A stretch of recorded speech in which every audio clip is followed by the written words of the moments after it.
안녕하세요. 우리 동네 깐부 현직 공인중개사 박효민 대표입니다. 이전 영상이 전세 사기 예방과 대처 방법이었는데요. 보완하는 내용으로 오늘 말씀을 드리고자 합니다. 신탁특기 돼 있는 경우와 임대인이 외국에 있는 경우 어떤 식으로 해야 나의 보증금을 손해보지 않고 정상적으로 계약을 잘 할 수 있는지 설명드리고자 합니다.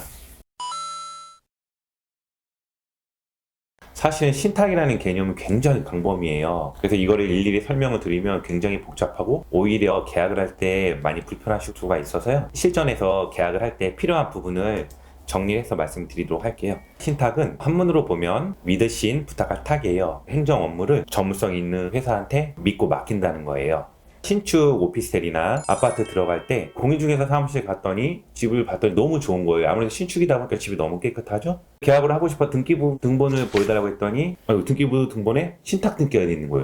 신탁이 돼 있다 보니까 걱정이 되는 거예요. 물론 부동산 사무실에서는 문제는 없다고 하는 거예요. 요즘은 아무래도 전세 사기도 많고 계약을 잘해도 보증금 위반한 사건이 많이 발생하는 시점이잖아요. 그래서 자세하게 알고 싶은 분들이 많으시더라고요. 신축 첫 입주 중흥 오피스텔 봤어요. 그러면 먼저 뭘 확인하냐면 일단 분양계약서를 먼저 보여달라고 요청을 합니다. 분양계약서는 분양받은 사람의 기본적인 내용이나 건물의 기본적인 내용이 나와 있습니다. 하단에 보시면 위탁자, 수탁자, 수분양자가 나와 있어요. 위탁자라 함은 시행사예요.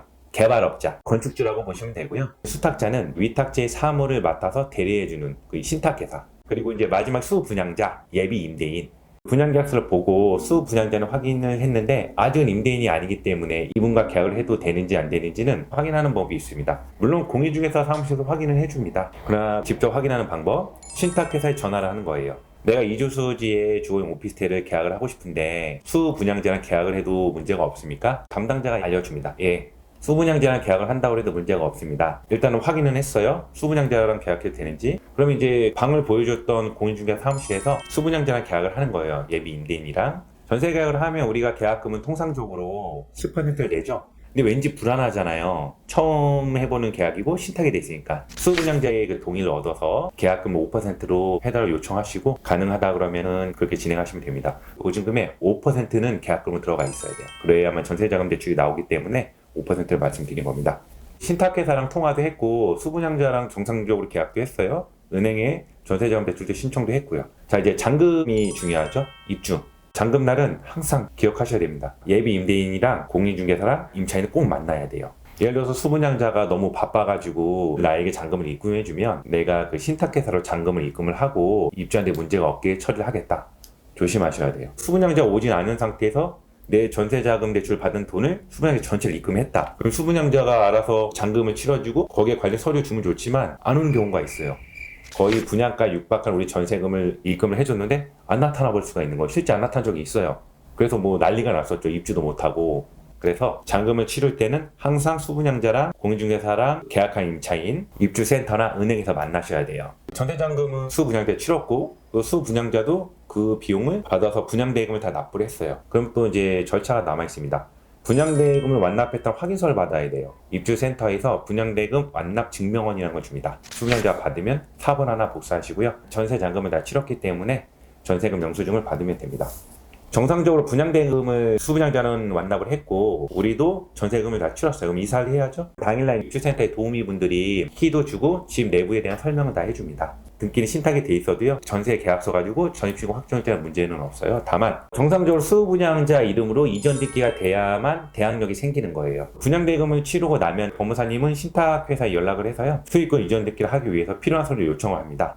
그러면 이제 신탁회사에서 필요한 서류가 언제 나오니 와서 받아가세요. 그럼 법무사님이 그 서류를 받고 이제 등기소에 가서 이전등기 신청을 하는 겁니다. 잔금을 치른 날 법무사가 서류를 다 받아서 이전등기 신청하면 좋지만 대체로 호실이 너무 많잖아요. 그럼 당일날 이전등기 필요한 서류 주진 않고 매달 첫째 주 뭐 화요일이나 목요일, 뭐 셋째 주 화요일이나 목요일 이렇게 지정을 해요. 그날까지는 좀 기다려주실 수도 있습니다. 법무사님께 말씀만 드려요. 이전등기 하는 날 저한테 연락 한 번만 달라고 하든지 이전등기 신청이 정상적으로 되면 등기 접수증을 달라고 하면 돼요. 등기부 등본이 이제 떼 보면은 정상적 수분양자한테 이전 등기가 돼 있습니다.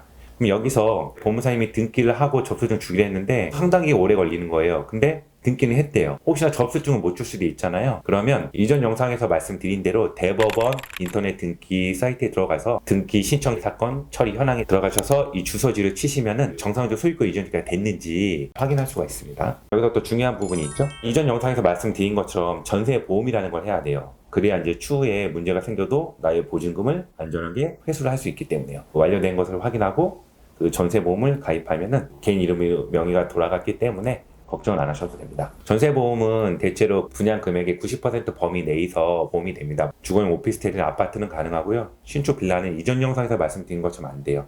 분양의 90%또 확인을 한번 거치셔야 돼요. 상황에 따라서 틀릴 수가 있기 때문에.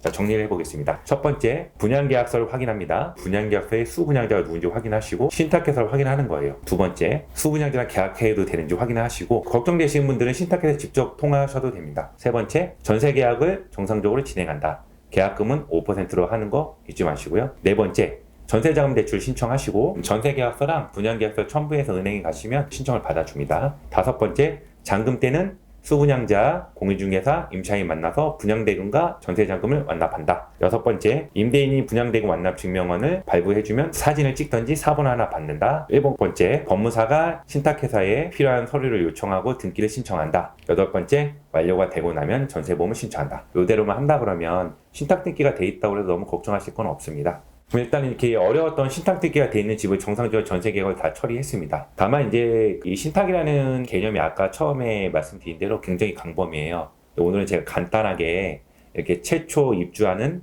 신탁 등기 돼 있는 주거용 오피스텔이나 아파트를 계약할 때 문제가 없게끔 잘 처리할 수 있는 절차와 방법을 설명드렸고요. 이런 절차를 확인을 해야 되는데 알아서 해주겠지 하고 무시하고 넘어가는 경우가 있어요. 굉장히 위험합니다. 물론 대단지 같은 경우에는 공신력 있는 신탁회사가 있고 입주센터가 다 준비가 돼 있어서 명의가 넘어가고 전입하고 입주하는데 문제가 없는데 가끔 소규모로 하는 데가 있어요. 이런 경우 제가 절차 말씀드린 대로 잘 확인을 하셔야 됩니다. 부득이 전세 사건이나 보증금 위반한 사건이 발생하지 않도록 참고하셨으면 좋겠습니다. 끝까지 시청해 주셔서 감사드립니다.